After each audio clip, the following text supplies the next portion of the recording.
वक्त है कुरुक्षेत्र का। आज बात होगी एक बहुत ही संवेदनशील मुद्दे पर। डिबेट एक ऐसे विषय पर जो हम और आप आजकल भारत में तमाम जगहों पर उठता हुआ देखते हैं। मुद्दा लव जिहाद का। तकरीबन देश के हर हिस्से से अक्सर ऐसी खबरें आती रहती हैं जिसमें प्रेम और फिर प्रेम के बाद की गई हत्या का जिक्र या प्रताड़ना का जिक्र होता है। इसी में एक धार्मिक एंगल भी दिया जाता है और वो कहलाता है लव जिहाद। अब आफताब और श्रद्धा की खबर हेडलाइन बनी हुई है। आफताब एक प्रेमी मर्डरर और मर्डरर से हैवान बनता चला गया। आफताब की कहानी ऐसी है जो किसी की भी रूह कपा कर रखती। और अब बड़े बड़े लोगों ने कहना शुरू कर दिया कि यह मामला लव जिहाद का है, इसमें धार्मिक एंगल है। कुछ लोग गैर मुसलमान बेटियों के खतरे में होने का दावा कर रहे हैं। आज इस पर बहस होगी, लेकिन पहले आपको हम अपडेट दे दें। आज दिल्ली में पुलिस ने मेहरौली के जंगलों में एक एक चप्पे की खाक छानी।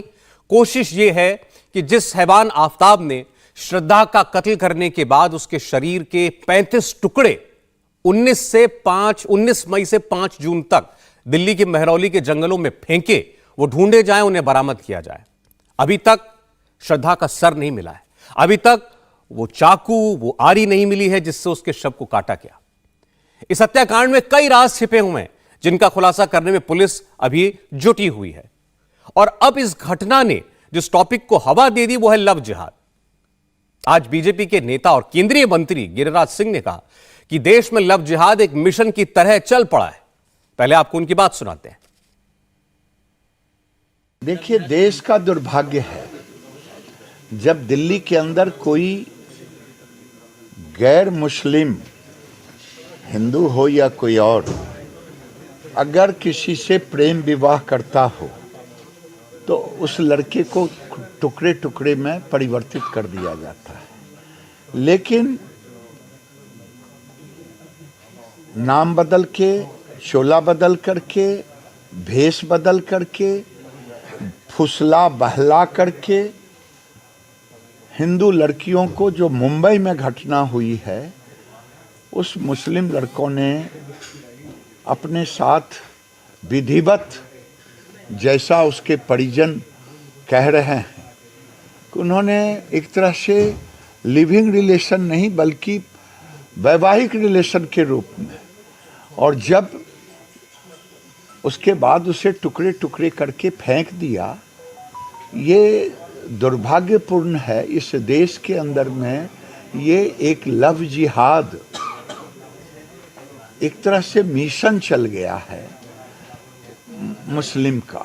लव जिहाद, लोगों को ठगना, हिंदू लड़कियों को पहला फुसला करके अपने साथ जोड़ना और जोड़ करके और फिर उसे इस ढंग से या तो छोड़ देना या मौत के घाट उतार देना, ये दुर्भाग्यपूर्ण है। केंद्रीय मंत्री गिरिराज सिंह साफ तौर पर इशारा कर रहे थे जो कुछ श्रद्धा के साथ हुआ। आफताब ने जैसा उसका बेरहमी से कत्ल किया और हैवानियत की हदें पार कर दी, उसके जिस्म की 40-35 टुकड़े कर दिए। आफताब ने जो किया, अब वो लव जिहाद है या नहीं है, बात होगी इस पर, लेकिन हैवानियत है, इसमें कोई शक नहीं। आज आरएसएस के नेता इंद्रेश कुमार ने भी इस आरोपी को फांसी की सजा देने की मांग की। आफताब मानसिक रूप से वह एक अमानवीय, राक्षसीय चरित्र है। इसलिए एक बात तो सीधी सी उतरती है, उसने श्रद्धा के साथ जो किया वह राक्षसीय, असंवैधानिक, अमानवीय कृत्य है। इसलिए उसको उसकी कठोरतम सजा, जैसे उस बच्चे की पिता ने तो कहा है कि फांसी से कम सज़ा नहीं होनी चाहिए, मैं ये कहूँगा केवल फांसी की सज़ा नहीं, कहते हैं और जजेस स्वयं कहते हैं, delay of the justice is denial of the justice. इसलिए डिले नहीं किया जाए, बड़े फास्ट कोर्ट में मुकदमा चलाकर उसको सज़ा दी जानी चाहिए। श्रद्धा के परिजनों को इंसाफ मिले, ये मांग हर कोई कर रहा है। हर कोई मांग कर रहा है कि जल्द फास्ट ट्रैक कोर्ट में मुकदमा चले और जो आरोपी है उस पर आरोप सिद्ध होता है उसे जल्द से जल्द सजा दी जाए। लेकिन साथ में यह कहना और फिर केंद्रीय मंत्री एक ये बात कहें कि इसके पीछे दरअसल लव जिहाद की मानसिकता है। हम लव जिहाद किसको कहते हैं? लव जिहाद का लफ्ज आया केरल से और इसके पीछे बताया जाता है यह थ्योरी कि मुसलमान लड़के युवक गैर मुसलमान लड़कियों को बहला फुसलाकर उनके साथ प्यार का नाटक करके अपना नाम बदलकर अपनी पहचान छुपाकर उन्हें फंसाते हैं, उनसे शादी करते हैं और इसके पीछे मकसद क्या है? उस लड़की का धर्म परिवर्तन करना। इसे कहा जाता है लव जिहाद हमारे देश में। जो आफताब ने श्रद्धा के साथ किया, क्या उसके पीछे नियत लव जिहाद थी? क्या वो धर्म बदलवाना चाहता था श्रद्धा का? क्या कहीं इसमें यह एंगल भी है? या फिर एक साइकोपैथ, एक कोल्ड ब्लडेड क्रिमिनल मर्डरर जिसने अपने साथ रह रही, जिससे उसने प्यार करने की बातें कहीं, उस लड़की का कत्ल किया और फिर अपने घर में उसकी लाश के 35 टुकड़े फ्रिज में ठूस कर रख दिए, जंगल में उसके एक एक टुकड़ों को 16 दिन तक फेंकता रहा। इतना ही नहीं, फ्रिज में लाश के टुकड़े पड़े हों और वो उसी डेटिंग साइट पर जाकर जहां से उसकी श्रद्धा से मुलाकात हुई किसी और लड़की के साथ दोस्ती करता है, उसको अपने घर में बुलाता है। तो क्या ये एक साइकोपैथ किलर की हम बात कर रहे हैं या लव जिहाद जो गिरिराज सिंह कह रहे हैं? मेहमानों के पास चलते हैं। अश्विनी उपाध्याय जी सुप्रीम कोर्ट के लॉयर हमारे साथ जुड़ रहे हैं। अश्विनी जी स्वागत है आपका। अंबर जैदी जी सामाजिक कार्यकर्ता हैं। अंबर स्वागत आपका भी। हमारे साथ तस्लीम रहमानी साहब जुड़ रहे हैं, प्रेसिडेंट हैं मुस्लिम पॉलिटिकल काउंसिल ऑफ इंडिया के, और मोहम्मद अतीक साहब जुड़ रहे हैं, नेशनल जॉइंट सेक्रेटरी हैं IUML के। रहमानी साहब का और मोहम्मद अतीक साहब का बहुत स्वागत है। और आपको बता दें विनोद बंसल जी भी जुड़ेंगे थोड़ी देर में, विश्व हिंदू परिषद के प्रवक्ता हैं। VHP ने भी इस मुद्दे को उठाया है। मैं शुरुआत अश्विनी जी आपसे करना चाहता हूं। जैसे मैंने अभी कहा इस पूरे मामले को इंट्रोड्यूस करते हुए दर्शकों के लिए, आपने अनेक मामले देखे होंगे अपराधों के, जघन्य अपराधों के। जाहिर है कि ये उस श्रेणी में आता है जिसे शायद अदालत rare of the rare case कहती है कि इतने कोल्ड ब्लडेड तरीके से कत्ल और उसके बाद जो उसने श्रद्धा के शव के साथ किया आफताब ने। लेकिन इसमें ये लव जिहाद का एंगल जो ढूंढा जा रहा है, ये आपको नजर आता है? देखिए, लव जिहाद का एंगल मुझे लगता है इसलिए ढूंढा जा रहा होगा कि पिछले अगर 5 साल, 10 साल, 4 साल, 2 साल में अगर आप एग्जामिन करें तो जब इंटरफेथ मैरिज हुई है या लिव इन हुआ है इंटरफेथ, एक लड़का हिंदू है, लड़की मुस्लिम है या लड़की मुस्लिम, उसमें मर्डर हमेशा हिंदू का ही हुआ है। अगर लड़का हिंदू है तो लड़का मारा गया है, लड़की हिंदू है तो लड़की मारी गई है। कभी इसका उल्टा हुआ नहीं, मेरे नॉलेज में नहीं है। अगर हो सकता कोई हो तो आप बाकी और यहाँ पे हमारे साथी हैं, हो सकता है नाम बताएं। लेकिन जब इंटरफेथ हुआ है तो मर्डर हमेशा लड़की का हुआ है, हिंदू का हुआ है, चाहे वो लड़की हो या लड़का, शायद इसीलिए ढूंढा जा रहा होगा।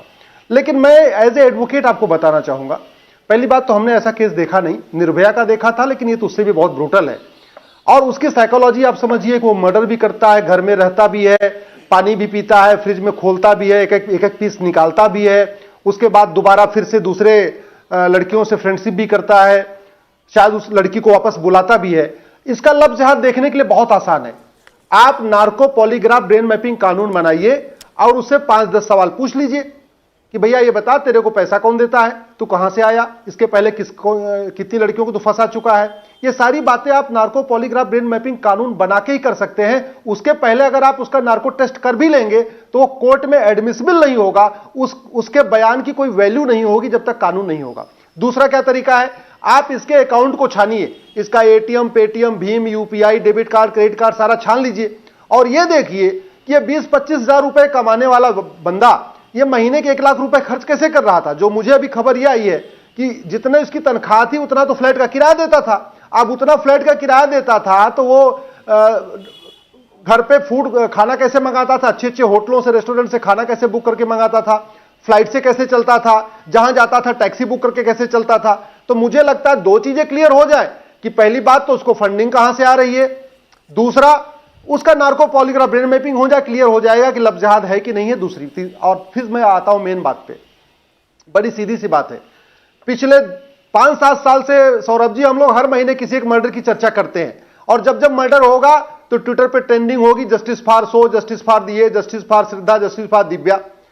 कुछ लोग कैंडल मार्च लेके निकलेंगे, कुछ और करेंगे, कुछ लोग फांसी की मांग करेंगे, कुछ लोग, मतलब इस तरीके की एक सामान्य बात हो गई। कुछ लोग जंतर मंतर जाएंगे, इंडिया गेट जाएंगे। लेकिन फांसी हुई किसको, आप मुझे बताइए। पिछले 10 साल में अफजल गुरु और याकूब मेनन के अलावा फांसी हुई किसी को हुई? क्यों नहीं हुई? इसलिए नहीं हुई, हमारे इंडियन पिनल कोड में केवल एक धारा है 302, रोड रेज हो जाए तो भी, एक बिस्वा की जमीन का मामला हो तो भी, गोली मार दो तो भी, टुकड़े टुकड़े कर दो तो भी, बोटी बोटी काटो तो भी, एक टुकड़ा करो चाहे 35 टुकड़ा करो, धारा एक है। इसलिए जज की मर्जी है, उसको रेरेस्ट ऑफ रेयर माने या रेयर माने या सिंपल माने, फांसी दे, आजीवन कारावास दे और या आजीवन कारावास को माफ कर दे। अमेरिका में यह घटना क्यों नहीं होती? क्योंकि अमेरिका के ये फेडरल पिनल कोड है, जैसे भारत में इंडियन पिनल कोड है, ऐसे अमेरिका में फेडरल पिनल कोड है। जी। 10 तरीके का मर्डर के लिए 10 धाराएं हैं। गला घोट के मारा अलग धारा, गोली मारा अलग धारा, उसकी बुचरिंग किया, टुकड़े टुकड़े किया अलग धारा, मैनस्लॉटर किया, गला रेता तो अलग धारा, गोली से मारा अलग धारा, गला दबा के मारा अलग धारा। मैं इसको कैलकुलेट कर रहा था, इस आफताब को अगर ये जघन्य काम अमेरिका में करता, फेडरल पिनल कोड के हिसाब से इसको 700 साल सजा होती। और भारत में जो इसने किया है, मैं गारंटी के साथ कहता हूं, इसको रेरेस्ट ऑफ रेयर भी नहीं माना जाएगा, इसको आजीवन कारावास हो गया। और आजीवन कारावास का मतलब 14 साल। ये इसलिए मैं कह रहा हूं, अब समय आ गया है, हम क्यों नहीं पुलिस रिफॉर्म, जुडिशियल रिफॉर्म पे चर्चा करते हैं? जो लोग लफ्ज जिहाद की मांग कर रहे हैं, वो नार्को पॉलीग्राफ ब्रेन मैपिंग कानून की मांग क्यों नहीं करते? इलेक्शन रिफॉर्म की, पुलिस रिफॉर्म, जुडिशियल रिफॉर्म की मांग क्यों नहीं करते? घटिया कानूनों को खत्म करने की मांग आप दो बातें कह रहे हैं। आप ये कह रहे हैं कि पहली बात तो जो नृशंसता इस व्यक्ति ने दिखाई है, ये एक साधारण किसी हत्या के मामले से कहीं बढ़कर है, तो इसकी सजा भी ज्यादा होनी चाहिए। लेकिन भारत में ऐसा कानून नहीं, ये एक पक्ष है। आपने लव जिहाद के विषय पर यह भी कहा कि जहां भी इंटरफेथ रिलेशनशिप होते हैं, अगर वहां कहीं पर कोई गुनाह होता है तो मारा जाता है हिंदू ही है, चाहे लड़की हो चाहे लड़का हो। मैं मेहमानों के सामने यह प्रश्न रखता हूं। विनोद बंसल जी जुड़े, जरा उनकी राय जानना चाहते हैं। विनोद जी, स्वागत है आपका, उम्मीद करता हूं आपको आवाज पहुंच रही होगी। विश्व हिंदू परिषद ने भी आज प्रतिक्रिया दी है, जो कुछ श्रद्धा के साथ हुआ, और आपने इसको जोड़ा अवैध मतांतरण के साथ, जिसको सुप्रीम कोर्ट ने भी माना कि देश के लिए खतरा है। यह भी कहीं ना कहीं धर्म बदलने से जुड़ा हुआ मामला आपको प्रतीत हो रहा है। अभी तक पुलिस की कार्रवाई में यह बात सामने नहीं आई है, लेकिन आपको लगता है जो कुछ श्रद्धा के साथ हुआ उसमें कहीं ना कहीं उसका धर्म बदलने की कोई कोशिश थी? जी बिल्कुल। देखिए, बात दो चीजें बड़ी महत्व की हैं, लव जिहाद और धर्मांतरण, दोनों एक ही सिक्के के दोनों पहलू हैं। तो एक ही सिक्के के दो पहलू हैं। प्रश्न यह है कि देखिए, वो धर्मांतरण की मानसिकता को लेकर के जो लव का नाटक करके जिहाद किया जाए, वो है लव जिहाद। आप देखिए, इस मामले में बड़ा स्पष्ट है। लड़की कहां की? मुंबई की। फंसाया कहां पर? मुंबई में। भगा के लाया दिल्ली में। दिल्ली में कोई था उसका? कोई नहीं था। आप देखिए कि लड़की को अगर आपके पास प्यार था तो आखिरकार वहीं क्यों नहीं रखा? माँ बाप को अगर मान लो असहमति थी तो कोर्ट की शरण में जाते आप। नहीं गया ये जिहादी को पता था मेरे को करना है इसका, या तो धर्मांतरण करना है, नहीं तो इसका सुपड़ा साफ कर देना है। और ये एक नहीं है सौरभ जी, अनेक घटना है। मेरे पास कम से कम तो 4 दर्जन लिस्ट लोग, ऐसी बेटियों की लिस्ट है जिनको कि इस्लामिक जिहादियों ने पहले फंसाया, व्यभिचार किया, उसके बाद उनके वीडियो भी बनाए रादर, और उसके बाद में उनको मौत के घाट चला दिया या फिर उनको आतंकवाद की राह पर धकेल दिया। आप देखिए, अभी जो एक रिसेंटली एक फिल्म का टीजर रिलीज हुआ है, द केरल स्टोरी, उसमें उसकी हीरोइन क्या कहती है? 32,000 बेटियों को धर्मांतरित करके भारत से बाहर सीरिया में मरने को छोड़ दिया गया। और उस पर केरल जो डीजीपी है वो उस पर एफआईआर तो दर्ज कर रहे हैं, लेकिन इंक्वायरी की बात नहीं कर रहे। बड़ा दुर्भाग्यपूर्ण स्थिति है। और दिल्ली जो है जिहादियों की जन्नत बन चुकी है। ये बड़ा दुख का विषय है सौरभ जी। कारण क्या है? देखिए, जो एंटी लव जिहाद या एंटी धर्मांतरण कानून की अगर बात करें तो दिल्ली से सटे हुए सारे जितने भी राज्य हैं वहां पर सब जगह कानून है। उत्तराखंड में है, हिमाचल प्रदेश में है, उत्तर प्रदेश में है, हरियाणा में है, लेकिन कहीं नहीं है तो इसमें दिल्ली में नहीं है। इसकी वजह से वो जो है ना, वो सेफ हेवन बन गया उनके जिहादियों के लिए। यहाँ लाते हैं, मारते हैं, काटते पीटते हैं, उसके बाद में भाग लेते हैं। तो आपके लिए पहली नजर में ये जो मामला है लव जिहाद का है, और आफ्ताब एक इस्लामिक जिहादी है जिसने इस्लामिक जिहाद के लिए, उसका धर्म बदलने के लिए हिंदू लड़की को मार डाला। आपके लिए आप बिल्कुल क्लियर है? इसमें कोई दो राय नहीं है। बगैर किसी पुलिस की तफ्तीश के भी आप इस निष्कर्ष पे पहुंच चुके हैं? देखिए, पुलिस की तफ्तीश में कभी कोई लव जिहाद शब्द आता ही नहीं है, क्योंकि आप यही तो दुर्भाग्य है कि आज तक सीआरपीसी में या आईपीसी में लव जिहाद शब्द को डिफाइन ही नहीं किया गया। ये तो बेसिकली जो है ना, ये टर्मिनोलॉजी इस तरह की है जो कि चलन में है, जिसके लिए पैसे दिए जाते हैं, पेट्रो डॉलर आ रहे हैं, और बाकायदा रेट फिक्स कर रखी है उन्होंने, और बाकायदा मस्जिदों से और अपने मदरसों से तकरीरें हो रही हैं, और एक नहीं सैकड़ों बेटियां इसकी शिकार हो चुकी हैं। ठीक है विनोद जी, दिल्ली के अकेले दिल्ली के अंदर भी बहुत सारे केसेस ऐसे हो चुके जार हैं। रहमानी जी और मोहम्मद अतीक जी जवाब देना चाहते होंगे आपकी और अश्विनी जी की बात का, उनके पास ले जा रहा हूं मैं।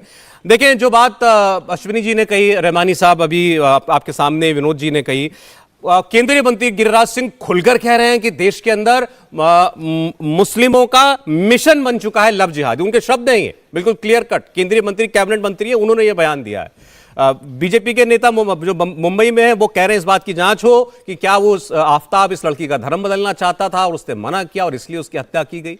इसके अंदर धर्म देखा जा रहा है कि लड़की हिंदू थी, लड़का मुसलमान था, मुसलमान लड़के ने हिंदू लड़के को मार दिया। देखिए सौरभ जी, ये जो बेटी श्रद्धा है, इनके एक तो बायोलॉजिकल फादर हैं जो बहरहाल हैं, लेकिन हम जो पैनल में बैठे हुए मर्द हैं, मेरा ख्याल है कि श्रद्धा हमारी भी बेटी है। और मैं अपने आप से पूछना चाहता हूं कि अगर मेरी बेटी के साथ हो ऐसा खुदा न खास्ता होता तो मेरे दिल पे क्या गुजरती और मैं इसे कौन कौन से एंगल देता। बदकिस्मती ये है कि इस किस्म के जो एक क्राइम है, जो इनको क्राइम तो बड़ा छोटा सा लफ्ज़ रह जाता है, आपने बहुत हैवानियत का लफ्ज़ आपने इस्तेमाल किया। इसमें हैवानियत के सिवा आप अगर कुछ भी कह रहे हैं तो आप उसके जुर्म को डाइल्यूट करने की कोशिश कर रहे हैं। पॉलिटिकल आउटकम लेना इस किस्म की वहशियाना हरकतों से अपने आप में एक, मुझे लगता है कि कहीं ना कहीं हम किसी बहुत ही बैड इमोशन का शिकार है जब हम इसे पॉलिटिसाइज करने की कोशिश करते हैं। अभी कुछ दिन हुए, मेरा ख्याल है कि 15 दिन हुए होंगे, हमारे पड़ोस में गाजियाबाद में दिल्ली की एक 37 साल की खातून के साथ ऐसी हरकत हुई और उन्हीं के पड़ोसियों ने प्रॉपर्टी डिस्प्यूट में उनको 2 दिन रेप किया और उनके प्राइवेट पार्ट में वाइपर के डालने का भी इल्जाम है और कितना क्या क्या सब कुछ थैले में बंद करके डाल गए। वो एक क्राइम है, वहशियाना क्राइम। अभी मध्य प्रदेश में रीवा में हुआ, कत्ल कर दिया उस बच्ची को और कितने वहशियाना तरीके से कत्ल किया। सैकड़ों वाकयात हैं। हमारे विनोद जी के पास 4 दर्जन की लिस्ट है, लेकिन देश में हर 10 सेकंड के अंदर एक मोलेस्टेशन या रेप हो रहा है। क्या ये इशू नहीं है? क्या हम इसको इस हैसियत से देख नहीं सकते? होगा लव जिहाद का एंगल, मुझे नहीं मालूम, हो सकता है हो, सब बहुत सारी चीजों का इन्वेस्टिगेशन होगा, इसका भी होगा, लेकिन हमारी सेंसिटिविटी का टुवर्ड्स अवर वुमेन फोक पहला तकाजा यह है, निर्भया के बाद इस किस्म का दूसरा केस आखिर करने की जुर्रत कैसे किसी को भी इस देश में हो सकती है? पूरा देश खड़ा हुआ निर्भया के मामले में, महीनों हमने मूवमेंट चलाया, कितने सारे हमने सजेशन कानून को भी दिए, सब हुआ, लेकिन केसेस तो नहीं रुके, एज इट इज जा रहे। हमारा तो अभी अश्विनी उपाध्याय ने पहले वही बात उठाई कि निर्भया के बाद कितने लोगों को फांसी हो गई जिन्होंने ऐसी कोई भी हरकत करने की कोशिश की। लेकिन रहमानी साहब, आपकी नजर में जो लोग इसके अंदर लव जिहाद या धर्म देख रहे हैं, वो लोग इसका राजनीतिकरण कर रहे हैं, इसको पॉलिटिसाइज कर रहे हैं, वुमेन फोक को लेके पूरे दुनिया के अंदर हमारा नाम बदनाम है। और ऐसी सूरत में अगर इसे हम राजनीतिक दृष्टि से देखते और राजनीतिक लोग बयानबाजी करते हैं इस तरीके की, मैं समझता हूं ये भी एक शर्म। चलें ठीक, उनके पास हम दोबारा चलेंगे अपनी बात, लेकिन उन्होंने कहा ये शर्म का बायस है कि इस मुद्दे पर भी ऐसी हैवानियत को हैवानियत न कहकर इसके अंदर धर्म तलाशना या इसका राजनीतिक लाभ उठाने की कोशिश कुछ लोग कर रहे हैं। अतीक साहब की भी राय आ जाए, फिर मैं अमर आपके पास आता हूं। अतीक साहब बताइए मुझे, जो लोग कह रहे हैं इसमें लव जिहाद है, जो लोग कह रहे हैं लड़का लड़की का धर्म देखो, क्या कहना है उनके लिए? देखिए, आप क्या कहते हैं सौरभ जी, आफताब ने जो करा है उसको माफ नहीं किया जा सकता। आफताब एक क्रिमिनल माइंडेड आदमी है। जिस तरह से उसने उस बच्ची के 35 टुकड़े किए, इससे यह पता चलता है ये आशिक कोई नहीं कर सकता।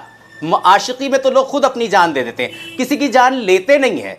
जिस तरह से उसने ये करा है, वो अगर वो श्रद्धा ना होती, नाजिया होती और कोई मुस्लिम लड़की होती तो वो उसके साथ भी वैसे ही करता, क्योंकि वो एक क्रिमिनल माइंडेड लड़का है। उसको फांसी होनी चाहिए। और अगर आप, मैं कहूं, इजाजत हिंदुस्तान का संविधान दे तो मैं तो कहता हूं इस्लामिक उसको सजा दीजिए, उसके सर को जो है सर से, तन से जुदा कर दीजिए उसका सर, उसको जो है फांसी की सजा दीजिए, जो भी सजा हो। लेकिन हम क्या करें? हमारे यहां जो लोग हैं वो इस्लामोफोबिया से ग्रस्त हैं। इस वक्त जो सिनेरियो चल रहा है, अभी जो इंद्रेश जी कह रहे थे, बंसल जी कह रहे थे और फला जी जो कह रहे थे, वो इस्लामी फोबिया से ग्रस्त हैं, और जो पॉलिटिकल अभी जो इलेक्शन चल रहा है वो जो है भाजपा और आरएसएस उनके लोगों को एजेंडा बहुत सूट करता है। आज बहुत सूट करता है, शर्म करनी चाहिए आपको। और ये जो अभी अश्विनी उपाध्याय साहब कह रहे थे कि मुझे तो एक भी ऐसा केस नहीं, हमें बता रहे हैं कि हमें शूट करता है कोई चीज। सौरभ जी इनको खामोश कराइए, सौरभ जी खामोश कराइए। बंसल साहब अच्छा बंसल साहब कंप्लीट हो जाए, इनके बाद आप बोल लीजिएगा, उसके बाद एक एक करके बात करते हैं, बोलिए। ये जो अश्विनी उपाध्याय साहब कह रहे थे कि मुझे तो एक भी ऐसा केस नजर नहीं आता। अगर हम नजर डालें, जरा पीछे जाएं तो कलकत्ते हमको चलना पड़ेगा। एक बहुत बड़े कॉर्पोरेट घराने की बेटी प्रियंका तोड़ी रिजवान से शादी कर लेती है, लेकिन उसके बाप उसके पैर पकड़ते हैं कि एक मुसलमान को मैं दामाद नहीं बना सकता, घर वापस आ जाओ, और उसको बहाने से घर ले जाते हैं। बाद में रिजवान की लाश ट्रैक पे मिलती है, उसके सर पे पीछे से हमला होता है, उसके बाद क्लोजर रिपोर्ट लगाई जाती है, आत्महत्या का मामला, लेकिन हाईकोर्ट उसमें इंटरवीन करता है, उसके बाद कहता है कि इसमें हत्या का मामला चलाया जाना चाहिए। वो रिजवान मुसलमान है, मगर हम किसी हिंदू कम्युनिटी पे उसका इल्जाम नहीं लगा। ठीक है मोहम्मद अतीक, आप कह रहे हैं कि ये क्रिमिनल माइंडेड आदमी है आफ्ताब, इसके ये श्रद्धा की जगह अगर कोई मुसलमान लड़की होती तो उसके साथ भी ऐसी हैवानियत करता, तो इसको धर्म के चश्मे से नहीं देखना चाहिए। अंबर, आपके पास मैं आ रहा हूं, एक बहुत छोटा सा ब्रेक लेकर अंबर जैदी के पास हम चलेंगे। सवाल हमारे सामने यही है, श्रद्धा के साथ हुई बर्बरता, वो हैवानियत, उसको हम एक पैशन क्राइम के जरिए के नजरिए से देखें, एक कोल्ड ब्लडेड कातिल के नजरिए से देखें, या फिर उस कातिल की आंखों पर धर्म का चश्मा भी था, यह भी खोजना पड़ेगा। मुंबई के रहने वाले श्रद्धा और आफ्ताब दिल्ली आते हैं, लिव इन रिलेशनशिप में रहते हैं, एक मकान किराए पर लेते हैं, और कुछ दिनों के बाद श्रद्धा की हत्या हो जाती है, और हत्या करने के बाद आफ्ताब उसके शरीर के 35 टुकड़े करके जंगल में फेंक देता है। आज 6 महीने हो चुके हैं, 6 महीने बाद पुलिस ने इस सनसनीखेज क्राइम को डिकोड किया है, आफ्ताब को अपनी गिरफ्त में लिया। यह भी कहा जा रहा है कि पुलिस के सवाल जवाबों के बीच उसे कोई पछतावा उसके चेहरे पर दिखाई नहीं दे रहा है। आप सोचें, फ्रिज खरीद करके उसके अंदर 35 टुकड़े लाश के रखना, एक आम सी जिंदगी जीते रहना, और अपने घर पर और लड़कियों को इनवाइट करना, किस ज़हनियत का शख्स था ये आफ्ताब। हमारे साथ मेहमान है, मैं जाना चाहता हूं सीधे अंबर जैदी के पास। अंबर, आपने सारे पैनलिस्ट को सुना, आपकी नजर में जो ये व्यक्ति है आफ्ताब अमीन पूनावाला, ये कोई इस्लामी जिहादी है, ये सनकी है, कोल्ड ब्लडेड मर्डरर है, क्या है? ये सब कुछ है, जितने भी इस तरह के शब्द हो सकते हैं सौरभ जी, ये वो सब कुछ है। एक शब्द में तो कह ही नहीं सकते। जो जघन्य कृत्य उसने किया है, उसको हैवानियत भी बहुत छोटी हो जाती है, क्योंकि हैवान भी किसी के साथ बिना वजह के किसी पर अटैक नहीं करते। तो मुझे लगता है हैवानियत भी कहना एक बहुत छोटी बात हो जाएगी। सबसे अहम बात यहाँ पर यह है कि जो एक अहम और एक मेजर जो पॉसिबिलिटी इसमें नजर आती है, जिस हम पैटर्न की बात कर रहे हैं, लव जिहाद के एंगल की, उसको सिरे से नकार के आप ये कह रहे हैं कि इस पर राजनीति और धर्म जो तलाशने की कोशिश की जा रही है वो गलत है।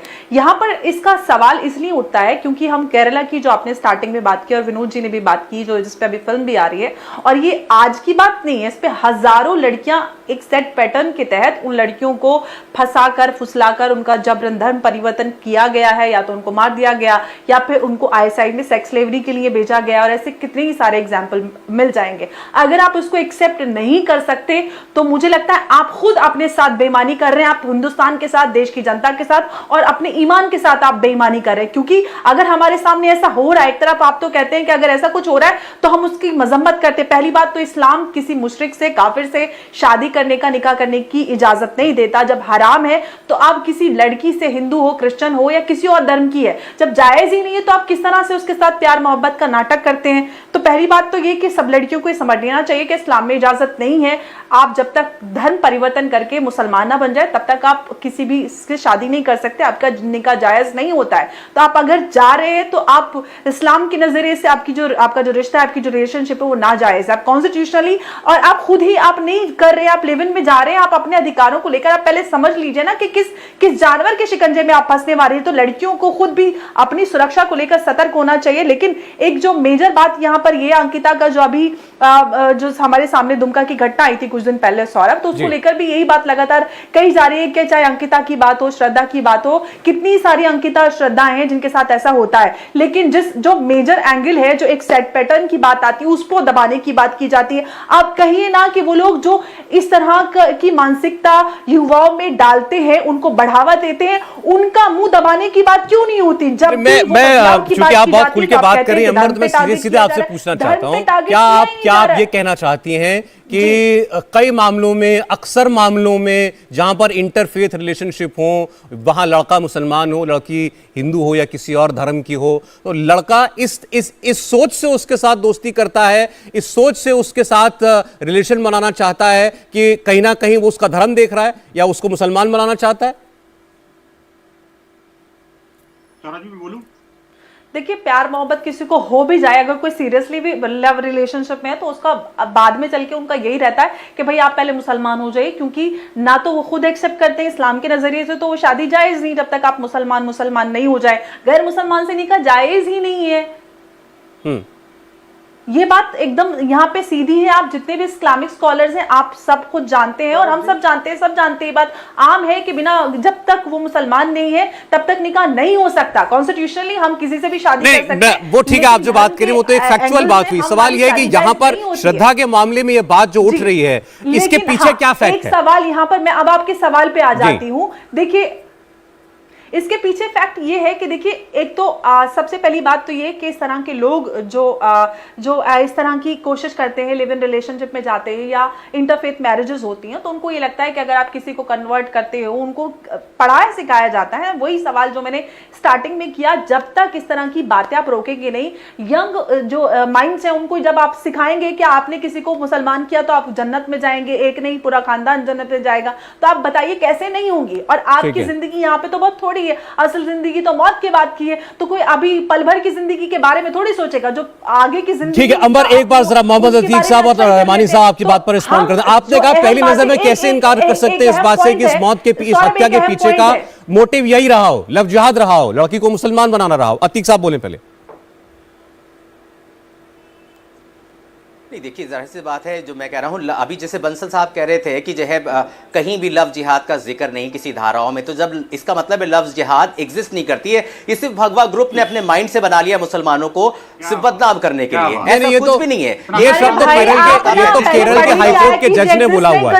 अतीक जी, तो केरल के हाईकोर्ट के जज ने बोला हुआ है। बात कही थी लव जिहाद पे, जब केरला की बात आया करे तो आप बेवजह में आप केरल के हाईकोर्ट के जज, जहां पर जो है लव जिहाद बात करी जा रही है, वहां पर वो लड़की जिसके लिए कहा गया था, अंबर एक मिनट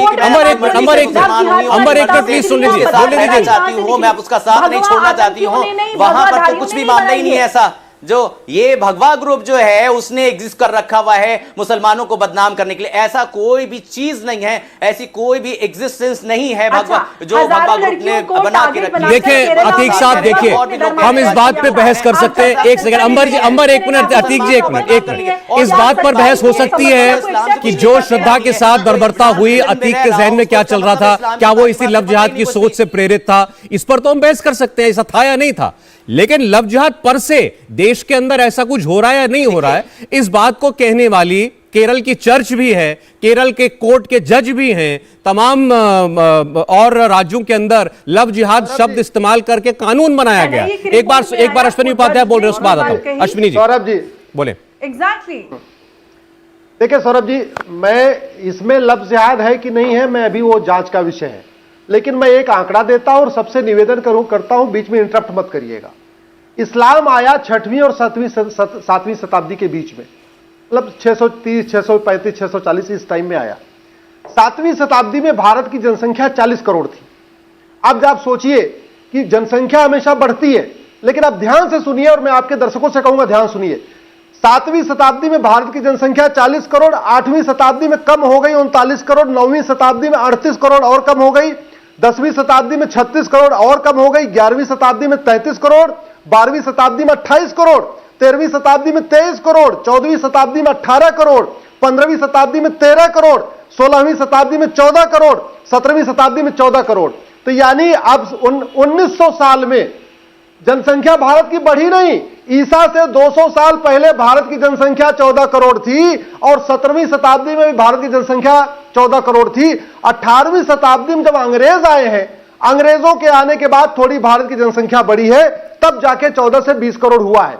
अब आप इसमें लफ्ज़ जिहाद देख लीजिए, जिहाद देख लीजिए, धर्मांतरण देख लीजिए, लेकिन सच्चाई यह है कि भारत की जनसंख्या 1900 साल में 14 करोड़ की 14 करोड़ ही रही, कहीं बढ़ी नहीं।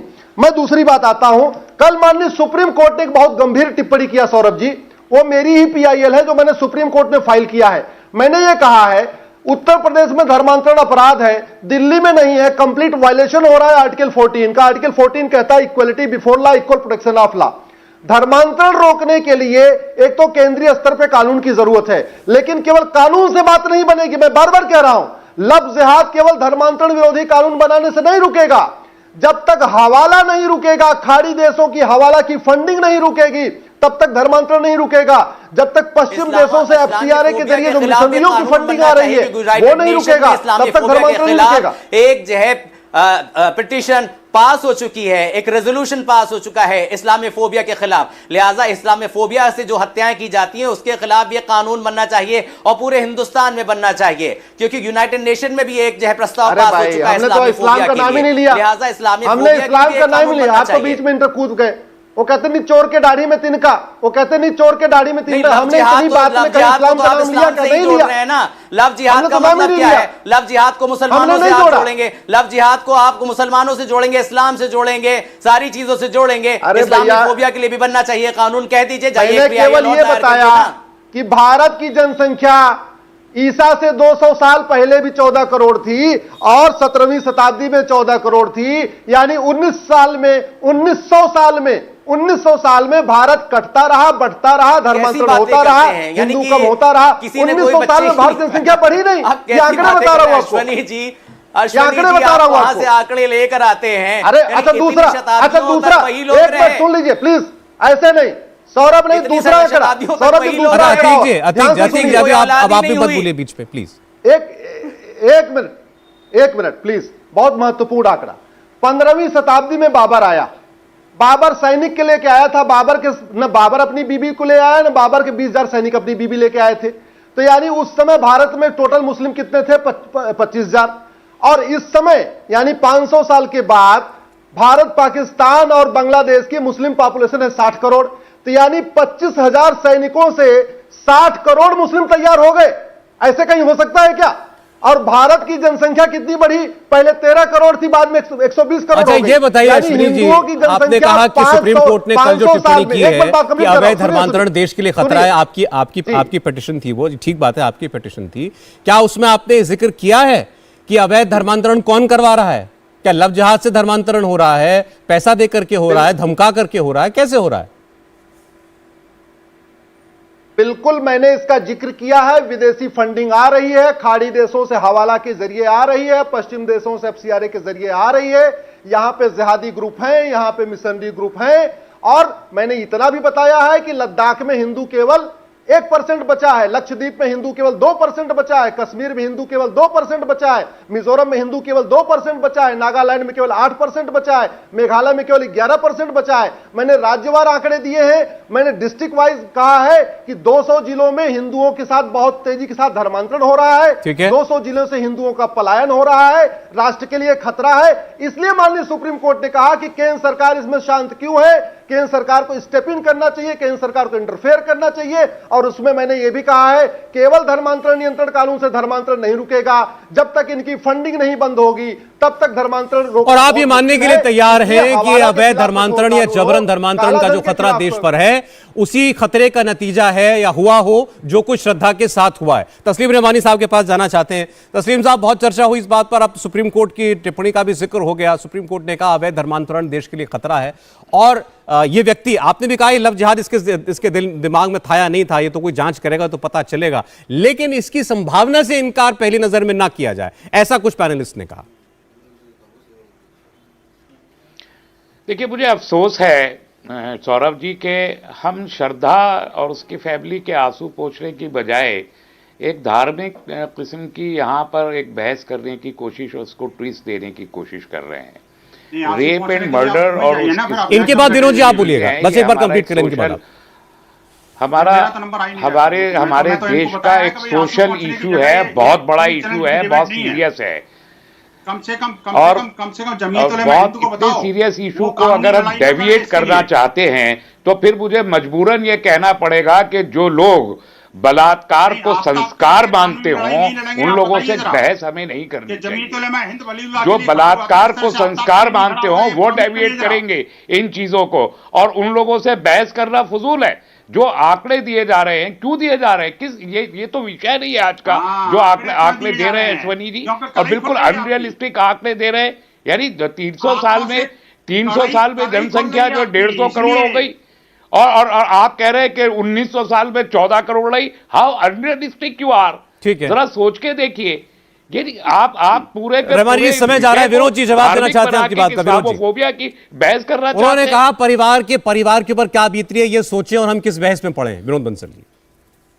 सौरभ जी, मैं एक मान सकता हूं बात को कि क्योंकि अश्विनी जी बहुत विद्वान है, उन्होंने आंकड़े जहां से लेके आए हैं वो उनका सोर्स उनको नहीं पता होगा, लेकिन मैं जो सोर्स देना चाह रहा हूं वो सोर्स हैं जिनको रहमानी जी के बारे में बताया और अतीक जी के बारे में बताया।